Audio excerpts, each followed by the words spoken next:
Hello అండి, welcome to Jahnavi వంటలు.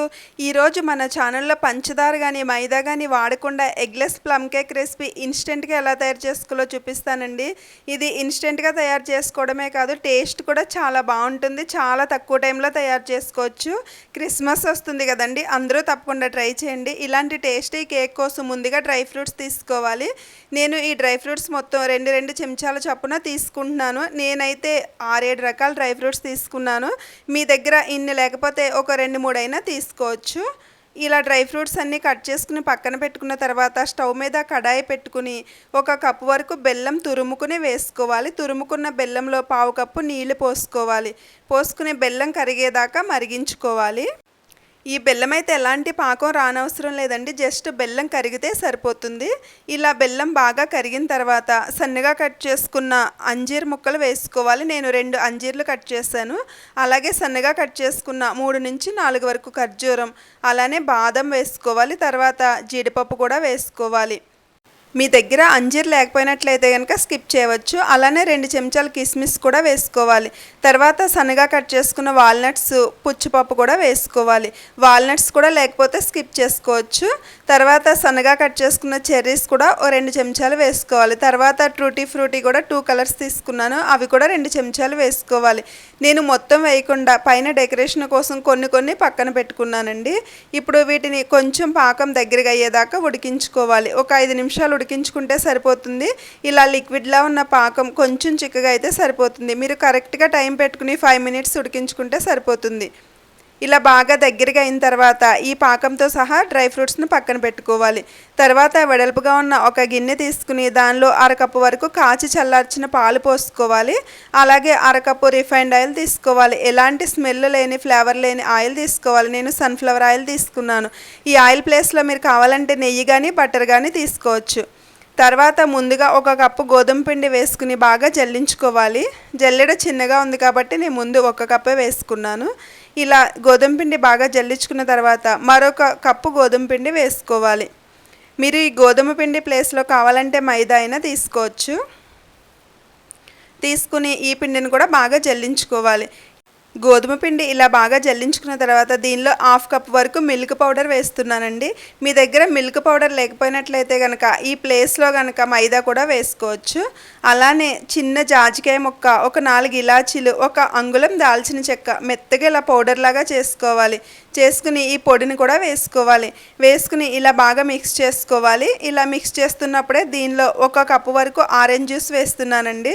మీరు ఫ్రెష్ ఆరెంజెస్ ఉంటే అది జ్యూస్ వేసుకోవచ్చు, లేకపోతే పల్పీ ఆరెంజ్ జ్యూస్ అయినా వేసుకోవచ్చు. నేనైతే పల్పీ ఆరెంజ్ జ్యూస్ వేశాను. అలానే మనం ముందుగా ఉడకపెట్టుకున్న డ్రై ఫ్రూట్స్ పాకంతో సహా వేసేసుకోవాలి. ఇలా మొత్తం పాకంతో సహా వేసుకున్న తర్వాత మనకి కన్సిస్టెన్సీ గట్టిగా ఉంటుంది కాబట్టి మిక్స్ చేసుకోవడానికి దీనిలో కొద్దిగా పాలు పోసుకోవాలి. ఒక 4-5 చెంచాలు పాలు పోసుకోవాలి. పోసుకుని ఈ కన్సిస్టెన్సీ అడ్జస్ట్ చేసుకోవాలి. మీకు చిక్కగా ఉన్నట్టు అనిపిస్తే కనుక ఇంకొంచెం పాలు పోసుకుని మిక్స్ చేసుకోవచ్చు. తర్వాత దీనిలో 2 కప్పుల గోధుమ పిండి తీసుకున్నాం కాబట్టి 2 చెంచాలు అయితే బేకింగ్ పౌడర్ వేసుకోవాలి. అలానే ఒక 3/4 చెంచా వరకు బేకింగ్ సోడా కూడా వేసుకోవాలి.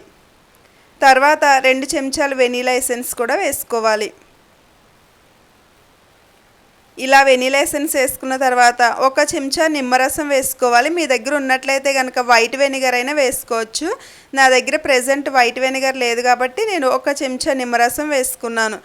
ఇలా నిమ్మరసం కూడా వేసుకున్న తర్వాత అన్నీ బేకింగ్ సోడా మొత్తం మిక్స్ అయ్యేటట్లు బాగా మిక్స్ చేసుకోవాలి. ఒక 2-3 నిమిషాలు మిక్స్ చేసుకుంటే సరిపోతుంది. మరీ ఓవర్గా కూడా మిక్స్ చేసుకోకూడదు.